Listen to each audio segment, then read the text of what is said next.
স্বাধীনতার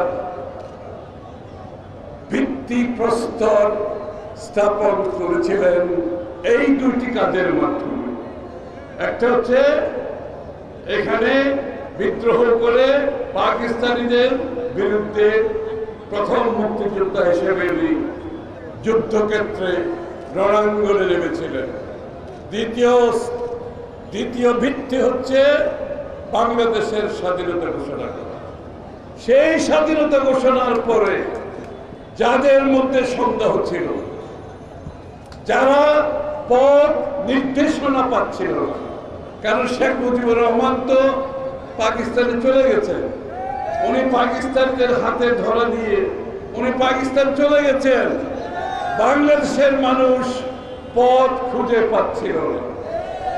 কিন্তু কালুরঘাট বেতার কেন্দ্র থেকে যে বাংলাদেশের স্বাধীনতার ঘোষণা হয়েছে, বাংলাদেশের মানুষকে পথ নির্দেশনা পরিষ্কারভাবে শহীদ প্রেসিডেন্ট জিয়াউর রহমান সাহেব দিয়েছে।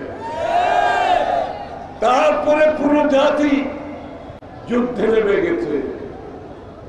সারা বাংলাদেশ ব্যাপী যুদ্ধ শুরু হয়েছে। আজকে বাংলাদেশের স্বাধীনতার কথা যখন আমরা বলি, অনেকের অবদান আছে। শহীদ প্রেসিডেন্ট জিয়াউর রহমান সাহেবের অবদান অন্যতম অবদান, আরো অনেকের অবদান আছে। এই জন্য জাতির ফাউন্ডিং ফাদার্স বলে একটা কথা আছে, জাতির জন্ম, জাতির কি বলে,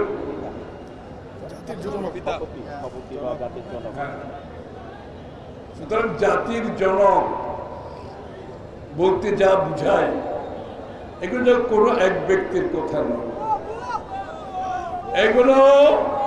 এগুলোর পেছনে অনেক নেতাদের ত্যাগ স্বীকার করতে হয়েছে, অনেক নেতাদেরকে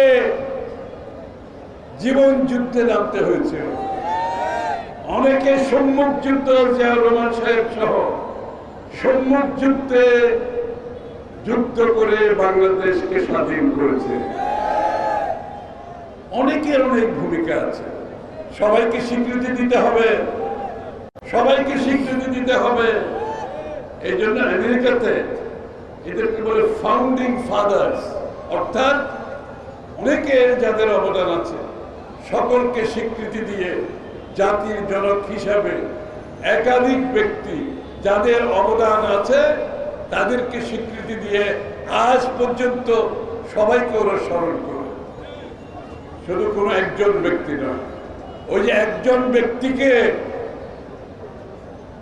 তারা সিম্বল হিসেবে ব্যবহার করে, একজন ব্যক্তিকে ব্যবহার করে বাংলাদেশে যে গুম, খুন, হত্যা, মিথ্যা মামলা, নিপীড়ন, নির্যাতন, লুটপাট, বাংলাদেশের মানুষের গণতান্ত্রিক অধিকার, মানব অধিকার, আইনের শাসন কেড়ে নেওয়া, বাংলাদেশকে একটি ফ্যাসিস্ট রাষ্ট্রে পরিণত করা, একটি মাফিয়া রাষ্ট্রে পরিণত করা, ওই সেই ব্যক্তির নাম দিয়ে তারা সেই ব্যক্তির মূর্তি স্থাপন করে সারা বাংলাদেশে এই খারাপ কাজগুলো তারা করেছে।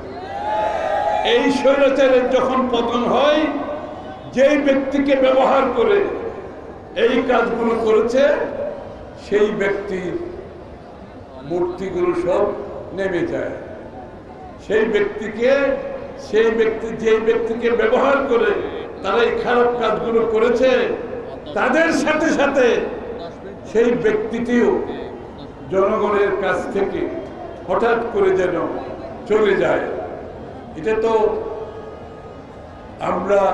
আপনি যখন একটা কোনো সিম্বল ব্যবহার করে, একটা সিম্বল ব্যবহার করে আপনি যখন খারাপ কাজ করতে থাকেন, খারাপের পর খারাপ কাজ করতে থাকেন, আত্মার যখন পতন হয় সাথে সাথে সিম্বলটাও, সে প্রতীকীর সেটাও তারও পতন হয়।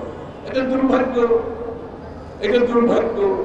কারণ আমরা যদি সকলকে স্বীকৃতি দিতাম, আমরা যদি দেশে গণতন্ত্র অব্যাহত রাখতাম, আমরা যদি দেশের মানুষের অধিকারগুলো দিয়ে দিতাম, ভোটাধিকার দিতাম, তাদের মাধ্যমে নির্বাচিত সরকার থাকতো যারা জনগণের কাছে দায়বদ্ধ থাকতো। চরম দুর্নীতি, অর্থ পাচার, এগুলো থেকে দেশ বেঁচে যেত। সুতরাং স্বাধীনতাকে মূলধন করে, কোন ব্যক্তিকে মূলধন করে কোন খারাপ কাজ টিকে থাকতে পারে না। এটা বাংলাদেশে প্রমাণ হয়েছে, হয়েছে না? বাংলাদেশে প্রমাণ হয়েছে। সুতরাং সেই শহীদ জিয়া, যিনি বাংলাদেশ জাতীয়তাবাদী দল করেছেন, এটার মূল ভিত্তি ছিল বহুদলীয় গণতন্ত্র, মূল ভিত্তি ছিল বাংলাদেশী জাতীয়তাবাদ, জাতীয় ঐক্যের মাধ্যমে। এটার ভিত্তি ছিল অর্থনৈতিক মুক্তি, এটার ভিত্তি ছিল একটি স্বাধীন সার্বভৌম দেশ, যেখানে জনগণ, বাংলাদেশ মাথা উঁচু করে দাঁড়াবে। এই জন্যই শহীদ প্রেসিডেন্ট জিয়াউর রহমানের বাংলাদেশ জাতীয়তাবাদী দল আজকেও মাথা উঁচু করে দাঁড়িয়ে আছে।